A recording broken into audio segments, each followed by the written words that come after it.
welcome to Shannon Confidential. I'm Shannon, your host. And Shannon Confidential is a podcast about life, love, and everything in between. And I welcome you back for part 2 with Gloria Vargas as she discusses her passionate, emotional attempt to stop racism, inequality, classism, and of course, to end the homelessness in Fort Lauderdale. Welcome back to our conversation. Okay, so you just heard the love, the passion, and the sincerity of Gloria. What absolutely drew us to come back here and get the entire story. And part when she was speaking about earlier, and I think I did a little, I mentioned it, that Gloria has written a book. And I think all of you would really learn from what she has to say as far as coming together and her passion and where she sees us being a better people. And Gloria, go ahead and let them know the name of your book, where they can find it. Well, the name of the book is Culture Shock, The American Dream of an Island Native. Now, pretty much everyone can relate to this book, especially immigrants. But in this time where people are looking for answers, how do we not seem racist? How do we ask questions? What is it I'm doing wrong? How, I don't want to offend anybody, but this is all I know. What do I do? And so what we want to do is figure out how we can get to that place without stepping on any toes, because it seems like people are scared. And I know that white people are scared, and I totally understand them, because black people are very strong, aggressive people. I am sorry, guys, but that's the reality of us. And if you don't know us, then you will be fearful. The majority of people that knew me think that I was the meanest, nastiest thing ever. Because but then I remember I had this white girl. I'll give you the perfect example. A white girl that she was 19 years old, just got out of prison, and we were working together, and she needed a place to live. And I took her in like my daughter, and she was living with me, and one day she did something wrong at work, and I got very upset, like I treat my kids. And everybody was like, how can you live with her? She's so nasty, she's so mean.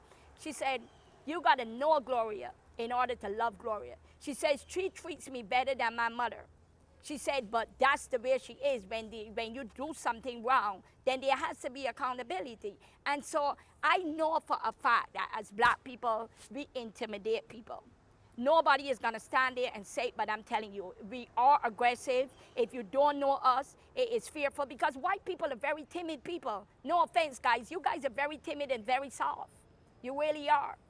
I mean, and very emotional. But I think God built us like this because he knew we was gonna have to go through all of these struggles.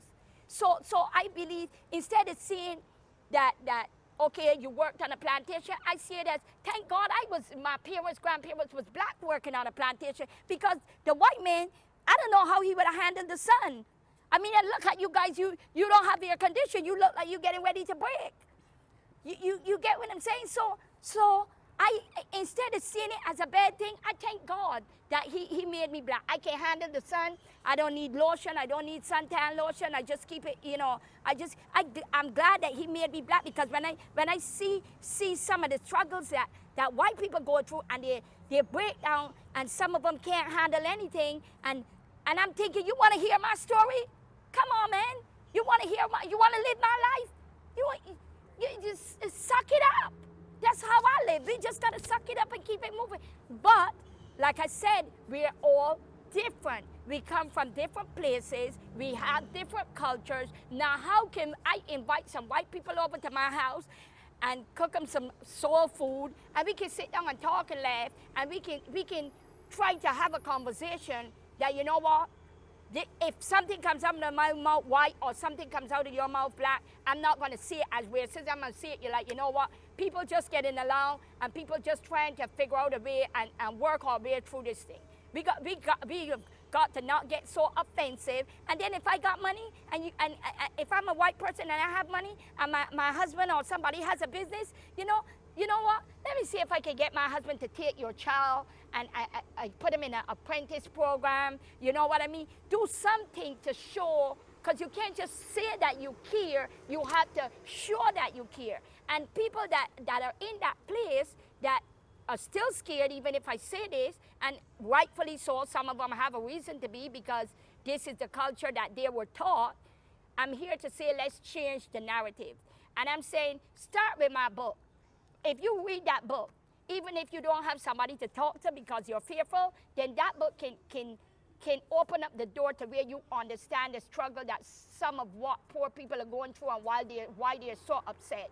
And when they see you with stuff and see you with opportunities, because as a black mother, I had to tell my son, don't hang out with this person, don't do this, don't do that, because my son might have the right character, but he might be hanging with other black kids that have the wrong character.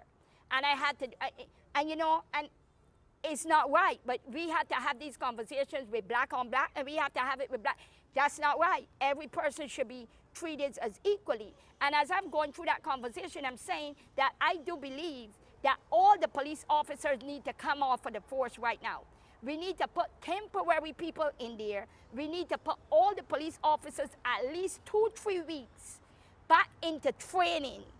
Bring some of the people on the ground to listen. Put them in situations where they change the reaction, because you can't train a person to do something for so long and then think that just saying don't do it is gonna work. That's not how it works. Doesn't work for our kids. I do laundry every day. I came to America doing laundry by hand. I still do laundry every day. You try to tell me don't do laundry today, I'm gonna feel like you're killing me. Like, really? I can't go to sleep with dirty laundry. So it's a mindset, and the mind has to do a readjustment. Sorry guys, we really don't got that much time to do the readjustment. We have got to do the readjustment right now. Right now. Because the longer we take to make that mind shift, the more lives are going to be lost in this mess. So we have got to understand the media needs to stop only listening to one set of people. The media need to come talk to people like me, and if not me, some other poor person. You need to do that. You need to give us the platform that we're fighting for. You are the one that are putting the story out there. And with you putting the story out there, the media is actually causing this thing to continue, because you're not putting the broad side of the story. You're only doing one side of the story. If you talk to the black people, you talk to the black people that have money. Yeah, they went through the struggle, but guess what? I wrote to all of those black people that say they care. They're just as guilty as the white man. They're not guilty of racism, but they're guilty of classism. They don't want to talk to me because so now how is that right?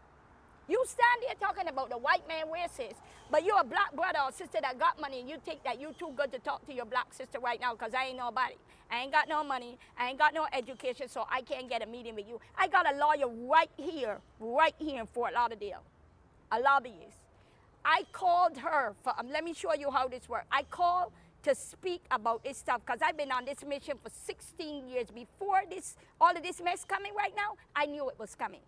And I wrote letters and letters and letters and letters and letters to elite black people, and nobody would answer. So I sent a letter to this attorney, and she said, she called the director of the Urban League and told her, listen, I got a letter from this lady, and I thought she had passion. And when I met her, she's got more passion. And she set up a meeting for me. Now, mind you, I had wrote to this sister more than once.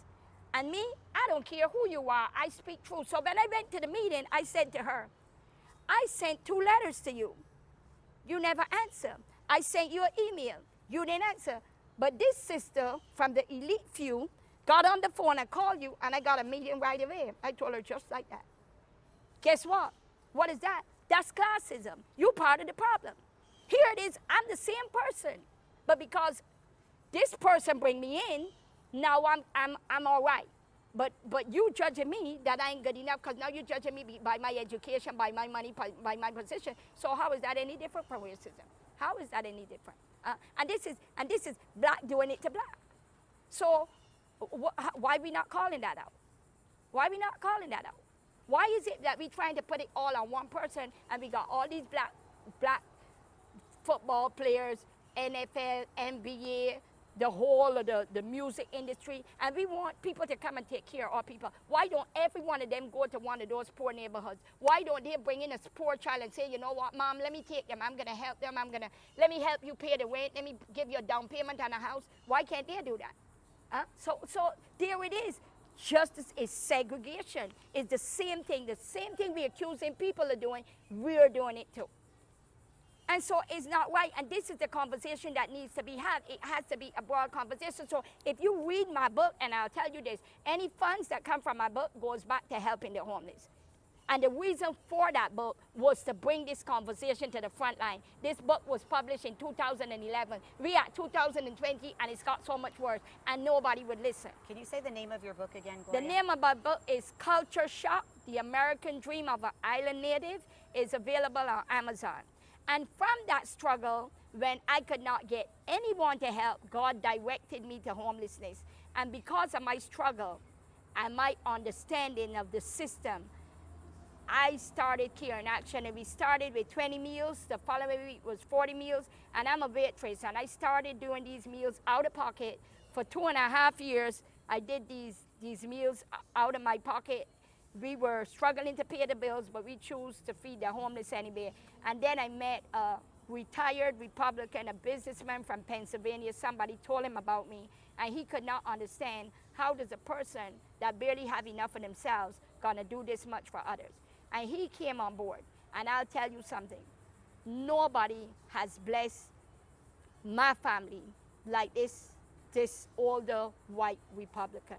I mean, this man has done for us what nobody can. And we knew that he was from God, because every move he made, he said God told him to do it. And we knew that the blessing was because we were blessing others.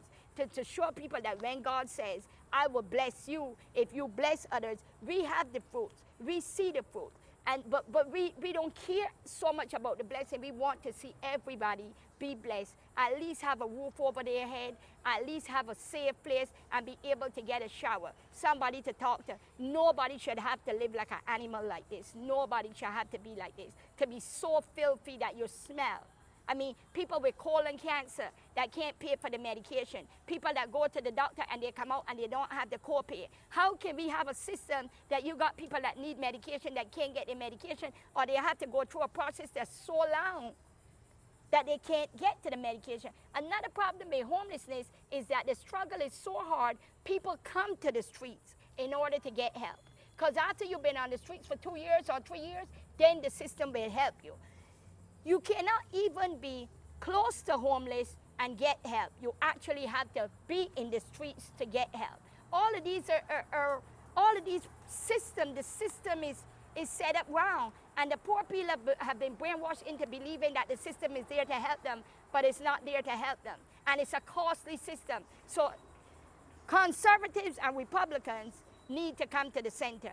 The Democrats need to come to the center. Stop your entitlement program. Understand the man that's paying the taxes, why he don't want to pay the taxes. Understand that it's not that he doesn't want to help. He's saying, give me something for what it is that I'm giving you. I can't continue to feed something and get no results. I can't continue to pay and pay and pay. Where is it going? Why am I paying? Help me to understand, how can we change the system to where we put people on their feet rather than put people in an entitlement program? Let's teach them how to fish rather than give them the fish. This is 8 years we've been out here. We got people out here 15 years. Some people are never gonna change. But if we have a center for those people that can't change, you give them a reason to live. And instead of paying for all these mental health programs that's so costly with Medicare and Medicaid, it's stupid. It's stupid. You give a person a house and then you tell them that they can't work, because if they work, they lose their housing. So basically, don't do anything, I'm gonna give you everything, and if you do anything, I'm gonna take it away from you. Who idiots are running this country? I mean, really? And one person pulling over here, and guess what? Both of them lose, and everybody destroying the country, because nobody's willing to compromise. Nobody's willing to sacrifice. Nobody's willing to love thy brothers thyself. Nobody's willing to understand one another. As long as we keep that mindset, guess what? The ship is going down. We have got to, people. We have got to. And I hope that Shannon can get this message out there, because this is emergency. And I'm pleading and I'm begging as a poor black person sitting here with a white person that I don't even know. And I told her, if I call her white, it is what it is. She is a white girl. I'm a black girl. She can call me black. Fine. We in this together. We are in this together. And we are here hoping that this podcast can get to the right people so that we can bring the right conversation and bring it ASAP. Because the media is not going to give you this conversation. Trust me, I know. I have contacted every media outlet, and I'm willing to call out every politician that I have turned to, pleading and begging, as much as I sent a letter to the White House when Obama was the president, threatening to commit suicide if that's what it would take to get somebody to listen so that this doesn't happen. And so I'm inside of myself, dying in myself, not fearful of what's coming, but fearful that I tried so hard for so long, and I don't believe that anybody sees what God has shown me, guys. Destruction is on the way, and it's gonna take out everything in its path, especially the elite. The elite, I am telling you, I am pleading with you, I am begging you, let's make some compromise, because if you don't make it, you're gonna lose everything. Some people, they don't have anything, they don't have hope, they don't have compassion, they don't have money, so they don't got nothing to lose. They have nothing to lose.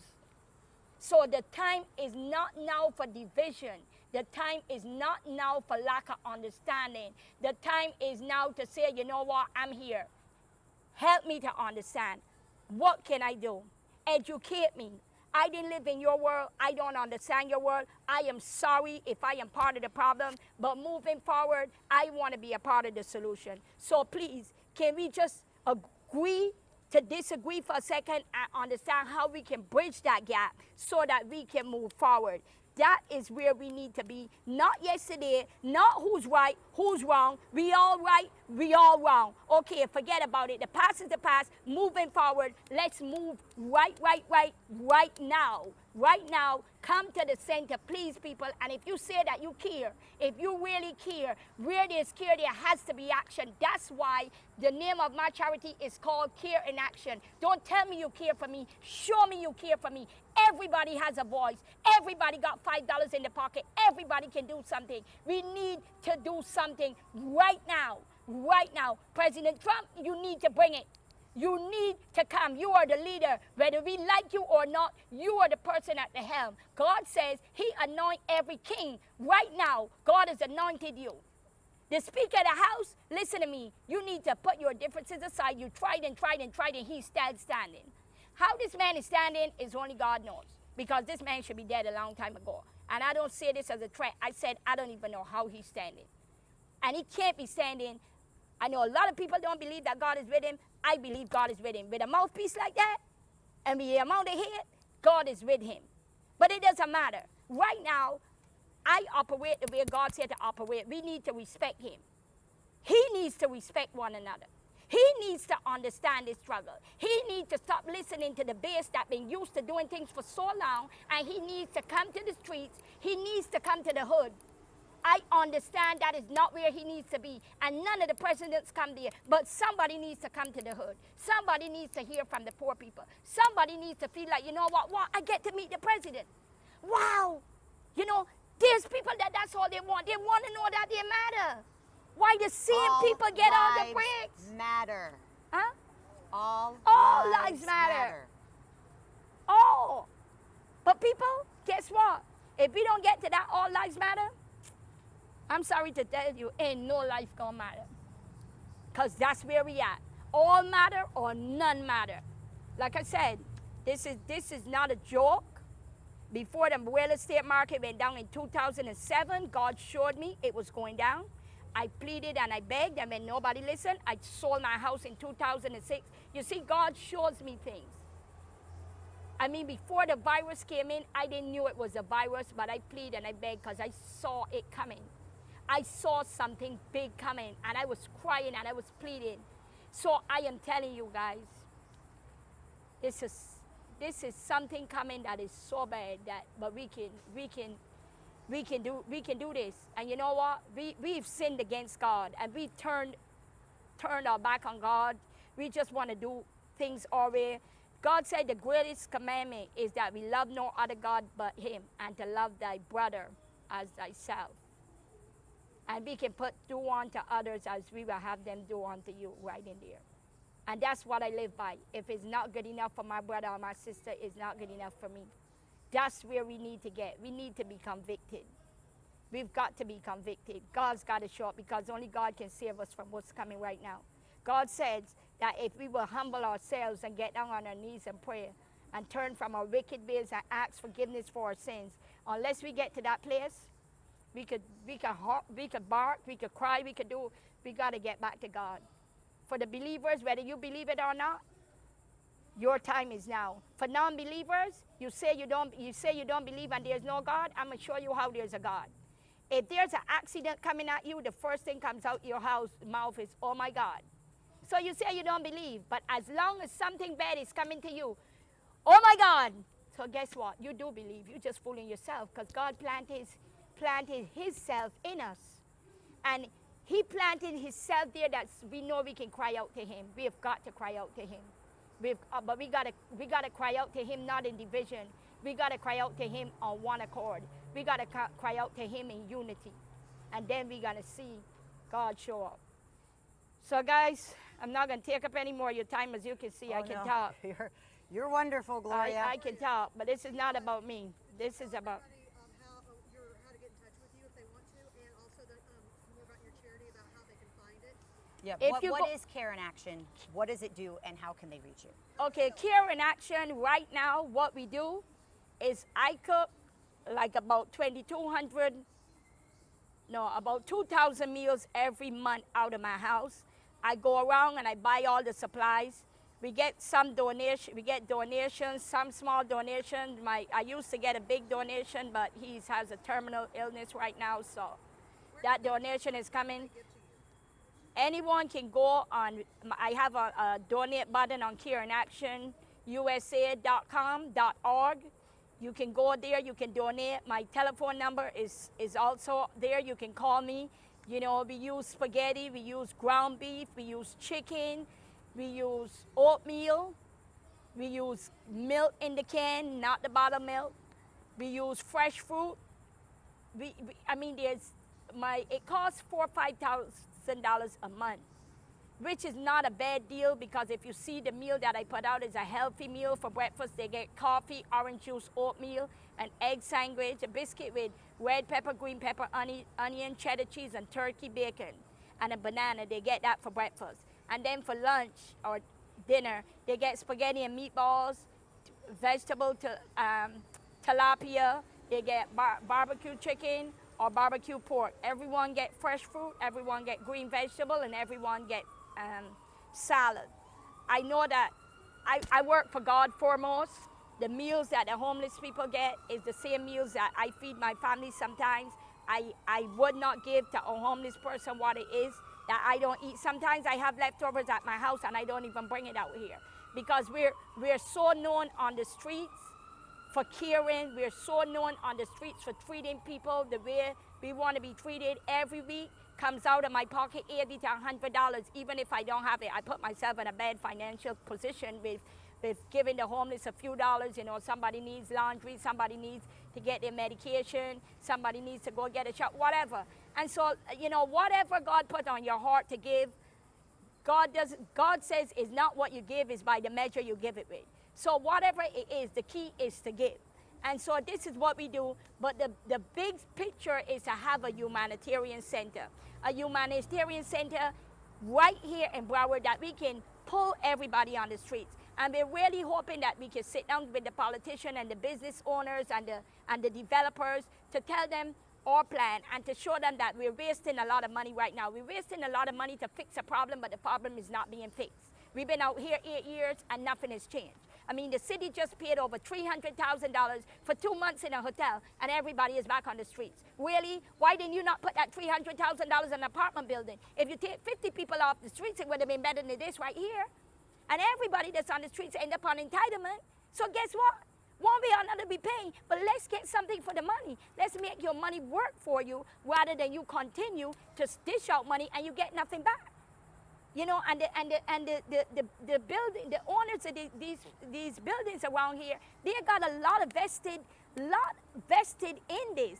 I mean, they might have to put up some money right now, but the value of their property goes up, so it is in their interest to clean up this mess. If the city doesn't clean it up, they need to clean up this mess. I just sent 3 letters to the city, to the mayor, to the Broward sheriff. I don't get a response. I sent 7 letters about 5 years ago, certified letters. Guess what? Here we go with the classism already. I'm a poor black girl. I ain't got no money, I ain't got no connections. I don't know what the hell I'm talking about. But if somebody had listened to me, this would have been cleaned up already. But what do? We continue to give breaks to the same people. And the same people have been running these charities for 20, 30 years. They tell me about how much millions they get, and still I'm out here. If you get all the millions and you can fix the problem, why am I out here? Why do I have to slave this life to bring love to these people and you getting the money? We don't get any money from the government, and we really don't want any money from the government because we're not pointing to people to entitlement. We really would rather have private money. That way we can help people to help themselves. We had a mom with 5 kids, that mom that nobody would help. We finally got a donation. We bought her a trailer. So guess what? That mom would never be on the streets. The trailer, the lot rent is $650.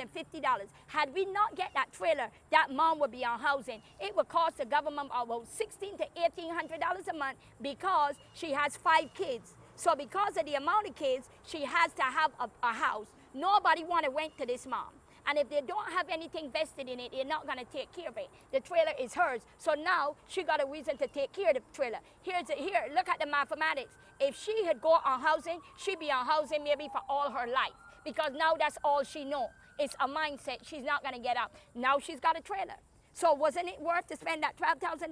In 1 year, they would have paid more than that on rent. You know, so if you can help us, guys, we appreciate it. Like I said, we're all vested in this. In Action USA, you can find it all over the internet. I will link all of you in the podcast. I'll have it available to you. Also, the link for her book. Everything will be available to you so you can find and help Gloria and her cause. But really, guys, it's not really to help Gloria. It's about to do what God called us to do. And as you see on my shirt, look at this shirt. This shirt says unity is power. Believe it or not, when In Action started, that was the name of the organization because God put it on my heart. Because I can tell the story, you can deliver the story. She can put it. So guess what? I can't do what you can do. She can't do what I can do. But if we do it together, guess what? So there's a problem. We all come together. We fix. There is no problem. And that's what we got to get to. It's not about me. It's not about you. It's about unity. It's about all of us coming together to fix the problem. And putting behind us, God said, what's behind us, looking forward. He said not to look back. As long as we look back, we're like Lot's wife. We're going to be frozen right there. We need to look forward. A lot of people that go through depression and stuff is because they keep looking forward. I mean, looking backwards. Do not look backwards. Moving forward, guys. We are moving forward to a new era.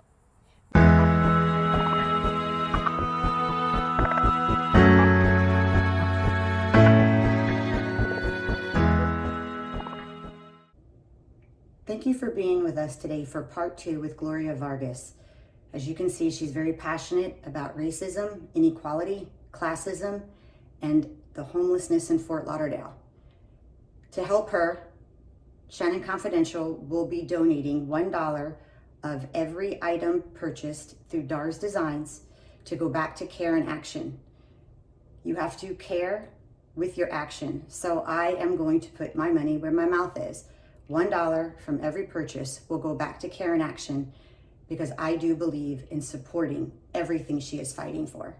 Thank you so much for being with us. I promise to link you up to her book Care in Action's website, and anything else that you can do to help would be so much appreciated. Thank you, and we will see you next week.